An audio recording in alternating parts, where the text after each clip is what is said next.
Good morning, मेरा नाम है शिवाय सिंह और आप देख रहे हैं वाईफाई टू लाइफाई। इस वीडियो में हम बात करने वाले हैं इंट्रोडक्शन। किसका introduction? Motion in a straight line, जो क्लास 11 चैप्टर नंबर 3 फिजिक्स की टॉपिक है।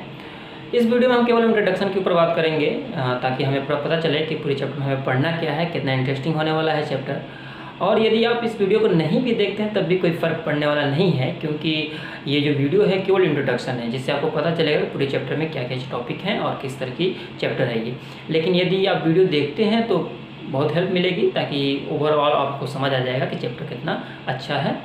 तो चलिए स्टार्ट करते हैं। सबसे पहले जो हमारा motion in a straight line का जो मोशन शब्द है उसे सवाल समझ लेते हैं। लैटिन वर्ड में एक शब्द आता है मूवेरे, ठीक है ना, मूवेरे। यहीं से शब्द एक और आया है मोटिव, जिसका इंग्लिश में दोनों का मतलब जो होता है वो होता है टू मूव, ठीक है। और इसी लैटिन वर्ड से बना हुआ है मोशन, ठीक है। तो मोशन का डायरेक्ट जो मतलब होगा वो हम कह सकते हैं टू मूव। क्या होगा? To move.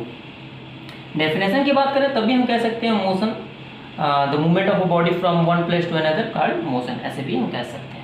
तो मोशन जो शब्द आया है वो मूवेरे, उसी से शब्द बना है मोटिव। इन दोनों शब्द से, जिसका इंग्लिश में मतलब होता है टू मूव, इन्हीं शब्दों से मिलकर बना हुआ है मोशन, ठीक है। मोटिव, मोशन, जिसका इंग्लिश में मतलब होता है टू मूव। यहाँ तक क्लियर? अब जो है motion in a straight line, इसका मतलब ये कि स्ट्रेट लाइन का मतलब यहाँ पे है 1D, ठीक है ना। 1D का मतलब वन डायमेंशनल, यानी हम मोशन को हम दो पार्ट में स्टडी करते हैं, ठीक है। हालांकि 3 पार्ट भी कर सकते हैं, बट क्लास 11 के जितने भी चैप्टर हैं वो आपको 2 पार्ट में मिलेंगे। तो मोशन में है, पहला जो है वो 1D मोशन है। क्या है? 1D motion. और दूसरा जो है वो 2D मोशन है।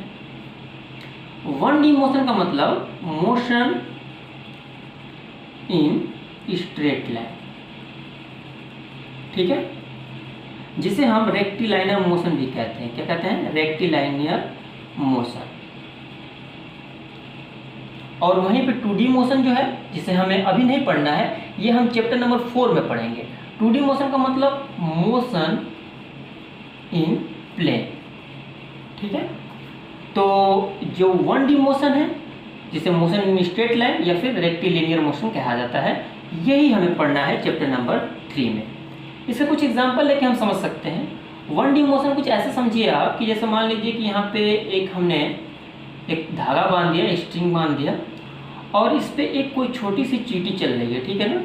वैसे चींटी छोटी ही होती है और ये चल रही है, और जैसे ये इस डायरेक्शन में गई स्ट्रेट, और फिर ये रिटर्न होकर इसी डायरेक्शन में आ रही है, यानी इसका मोशन जो है केवल एक डायरेक्शन में है। 1D का मतलब यही है, वन डायमेंशनल, यानी एक एक्सिस पे ही चल रही है। तो इस तरह के मोशन को हम बोलते हैं 1D। ये ऐसा नहीं होगा चींटी ऐसे जाके ऐसे दूसरे तरफ चले, नहीं, इसे अगर इस डायरेक्शन में गई और इसी डायरेक्शन में रिटर्न हुई तो हम इस तरह के मोशन को कहते हैं 1D या फिर मोशन इन स्ट्रेट लाइन। और ये हॉरिजॉन्टल है, तो इसलिए हम कह सकते हैं हॉरिजॉन्टल मोशन, ठीक है। दूसरा एग्जांपल समझते हैं। समझ लीजिए कि यहाँ पे ये एक बिल्डिंग है, और इस बिल्डिंग पे आपका फ्रेंड ऊपर एकदम टॉप पे, यहाँ पे आपका फ्रेंड है, ऐसे समझ लीजिए, और इसके हाथ में एक बॉल है। इसने क्या किया? डायरेक्टली इस बॉल को ऊपर से फ्री फॉल एकदम नीचे छोड़ दिया। तो ये जो बॉल होगी एकदम स्ट्रेट लाइन ही आएगी। ऐसा तो होगा नहीं कि बॉल कैसे आएगी, तो थोड़ा सा ऐसे हम ये मान के चलते हैं कि हवा नहीं है आसपास, ठीक है। और जो ये बॉल है इसके अंदर भी काफ़ी मास है, तो ये बॉल जो है एकदम स्ट्रेट नीचे आएगी। तो इस तरह के मोशन को भी कहते हैं स्ट्रेट लाइन मोशन, ठीक है। और यदि मान लीजिए कि आप नीचे यहाँ पे खड़े हैं, ठीक है, और आपके हाथ में भी एक बॉल है, और आपने इस बॉल को पूरी एकदम स्ट्रेट आपने ऊपर की तरफ फेंका है, तो ये भी एक तरह का मोशन है जो कि ऊपर की तरफ जा रहा है या नीचे की तरफ आ रहा है। तो ये जो मोशन है वो कहलाता है मोशन इन स्ट्रेट लाइन। और ये जो है वो वर्टिकली रिलेशन में है, इसीलिए हम इसे बोल सकते हैं वर्टिकल मोशन। और यहाँ पे हॉरिजॉन्टल था तो हॉरिजॉन्टल मोशन बोल दिए। लेकिन ये सभी किस में कंसिडर होंगे? Motion in straight line. हालांकि 2D जो है वो चैप्टर नंबर 4 में पढ़ना है, बट यहाँ से भी कुछ एग्जांपल हम कंसिडर कर लेते हैं। जैसे मान लीजिए कि 2D मोशन में आप यहाँ पे हैं, चलिए आप ही को मान लेते हैं, और आपके हाथ में एक बॉल है, और आप इस बॉल को ना ही वर्टिकल ना ही हॉरिजॉन्टल, आपने कुछ एंगल के रूप में ऐसे थ्रो किया, जैसे हम लोग कैच वगैरह खेलते हैं तो वो बॉल को आपने ऐसे थ्रो किया। तो ये जो मोशन है वो आपका 2D में आएगा। किसमें आएगा? मोशन इन अ प्लेन, ना कि स्ट्रेट लाइन में, क्योंकि ये कोई स्ट्रेट पाथ कवर नहीं हो रहा है। इस तरह के मोशन को हम बोलते हैं प्रोजेक्टाइल मोशन। ठीक है, हम पढ़ेंगे डिटेल में। या फिर आप ऐसे मान लीजिए कि आप यहाँ पे हैं और आपने एक अपने हाथ में एक बॉल को एक रस्सी के माध्यम से पकड़ा हुआ है। ठीक है ना, यहाँ पे आपका हाथ है और ये एक स्ट्रिंग है और ये आपका बॉल है, और आप इसे सर्कुलर पाथ में घुमा रहे हैं, यानी ऐसे ऐसे राउंड कर रहे हैं। तो इस तरह का भी मोशन जो कहलाएगा वो सर्कुलर मोशन कहलाएगा, जो कि मोशन इन अ प्लेन में कंसिडर किया जाएगा, ना कि motion in a straight line. हालांकि 3D भी मोशन होता है, जैसे मान लीजिए कि अगर हम पतंग उड़ा रहे हैं या फिर कोई पंछी वगैरह उड़ रहे हैं, वो सभी 3D मोशन में भी कंसिडर किए जा सकते हैं। लेकिन यहाँ तक आप बस ये समझिए कि मोशन इन स्ट्रेट लाइन के कुछ इस तरह के एग्जाम्पल होंगे, इस पर हम लोग न्यूमेरिकल सॉल्व करेंगे। और 2D मोशन में जो कि चैप्टर नंबर 4 में पढ़ना है, तो अभी तो आप उसकी टेंशन लोगे मत, ठीक है, उसकी टेंशन नहीं लेना है आपको। लेकिन मोशन इन स्ट्रेट लाइन काफ़ी आसान है और इसे हम अच्छे तरीके से समझेंगे। चलिए एक दूसरा एग्जाम्पल लेकर समझते हैं जो काफ़ी इम्पोर्टेंट है। मान लीजिए कि ये एक बस है और इस बस में आपका दोस्त बैठा हुआ है। चलिए मैं आपके दोस्त को बैठा देता हूँ और आप इस प्लेटफॉर्म पे उससे टाटा बाय बाय करने आए हैं। तो ज़रा समझिएगा इस चीज़ को कि आपने इसे अपने दोस्त को बस में बैठाया और बस में बैठा के इसे भेज दिया। तो जैसे ही बस स्टार्ट हुई तो आपको ऑब्जर्व हुआ कि ये जो मेरा फ्रेंड है वो मोशन में आ गया, ये बस इस डायरेक्शन में या फिर इस डायरेक्शन में चल रही हो, जो भी हो। लेकिन यहाँ पे सवाल ये उठता है कि आपके रिस्पेक्ट में, जो कि आप ऑब्जर्वर हैं, ठीक है, ऑब्जर्व कर रहे हैं, तो आपके रिस्पेक्ट में आपका दोस्त तो मोशन में आ गया। आप कह सकते हैं मेरा दोस्त अब मोशन में आ गया, वो जा रहा है। क्या आप भी मोशन में हैं? ये बहुत बड़ा सवाल है कि आप मोशन में हैं कि नहीं। तो मोशन जो है वो रिलेटिव होता है। मैं लिख दे रहा हूँ, मोशन इज रिलेटिव, यानी हम किससे रिलेट करके उस चीज़ को डिफाइन कर रहे हैं। तो यदि मान लीजिए कि यदि ये जितनी भी कंडीशन हो रही है, जितने भी फिनोमिना है, ये अर्थ के ऊपर हो रहा है, प्लेटफॉर्म भी अर्थ के ऊपर है, ये बस भी अर्थ के ऊपर है, तो इस अर्थ को, जो कि अर्थ क्या है, एक मोशन में है, तो अर्थ को यदि दूसरे गैलेक्सी से कोई अगर देख रहा होगा या फिर दूसरे प्लैनेट से देख रहा होगा, तो उसके रिस्पेक्ट में हम ये कह सकते हैं कि ये आप जो है वो मोशन में है। चीज़ों को और क्लियर करते हैं। मान लीजिए कि ये हमारा एक सोलर सिस्टम है और सोलर सिस्टम है और ये हमारा सन है। तो इसके चारों तरफ तो ये पूरे प्लैनेट जो है वो आप घूम रहे हैं, ठीक है। ये मान लीजिए कि ये हमारा अर्थ है, तो इसका दो तरह से मोशन हो रहा है, ये इसके एक्सिस पे हो रहा है और एक रिवॉल्यूशन भी हो रहा है, ठीक है, ऐसे हो रहा है, ठीक है, ऐसे समझ लीजिए इस चीज़ को।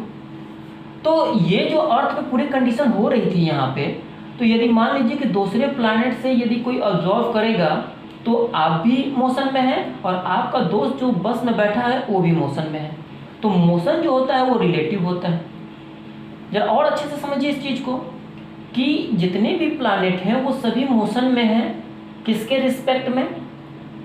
सन के रिस्पेक्ट में, क्योंकि सन जो है एक स्टैंडिंग बॉडी बना हुआ है और ये सभी चीज़ें क्या हो रही है, घूम रही हैं। तो हम कह सकते हैं कि सभी मोशन में हैं, तो सन की रिस्पेक्ट में। और ये जो पूरा सोलर सिस्टम है, पूरा सोलर सिस्टम जो है वो कहाँ पाया जाता है, तो पूरा जो सोलर सिस्टम है वो हमारे किस गैलेक्सी में, मिल्की वे गैलेक्सी में। किसमें? मिल्की वे गैलेक्सी में पाया गया है हमारे। तो मिल्की वे गैलेक्सी में है और जितनी भी गैलेक्सी हैं, मान लीजिए सभी गैलेक्सी हैं, वो एक दूसरे से दूर जा रही है। क्या हो रही है? दूर जा रही है।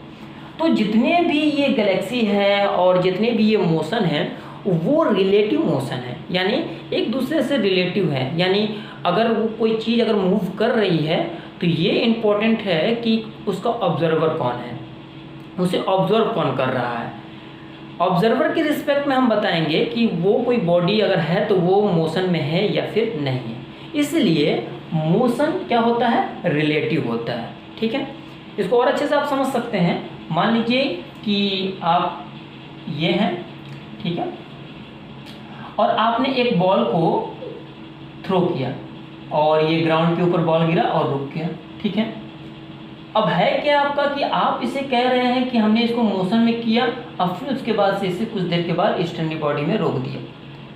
तो अब ये सवाल उठता है कि ये जो बॉल है वो अब मोशन में है कि नहीं है। तो वही सवाल, ये कहाँ गिरा हुआ है, तो अर्थ के ऊपर है, और अर्थ क्या है, मोशन में है। तो यदि मान लीजिए दूसरे प्लैनेट से या फिर दूसरे गैलेक्सी से अगर ऑब्जर्व किया जाए तो पूरा अर्थ मोशन में है, तो उसके साथ साथ आप भी मोशन में, ये बॉल भी मोशन में। लेकिन ये दोस्त आपका है और ये ऑब्जर्व कर रहा है कि ये बॉल जो है वो रुका हुआ है, क्योंकि दोनों अर्थ में है, तो इसके रिस्पेक्ट में ये रुका हुआ है। लेकिन यदि दूसरे प्लैनेट से कोई ऑब्जर्व करता है तो उसे ये सभी चीज़ें क्या होती हैं, मोशन में नज़र आती हैं। तो ये एक ही चीज़ है, लेकिन जैसे जैसे ऑब्जर्वर चेंज हुआ तो वो चीज़ें कभी मोशन में हो गई, कभी मोशन में नहीं रही। तो ये सभी चीज़ें थी इंट्रोडक्शन में। आई होप ये वीडियो आपको अच्छा लगा होगा। यदि अच्छा लगे तो प्लीज़ सब्सक्राइब करना ना भूलें। ठीक है, पढ़ाई अपनी जारी रखिए, मिलते हैं एक नए वीडियो में। Thanks for watching.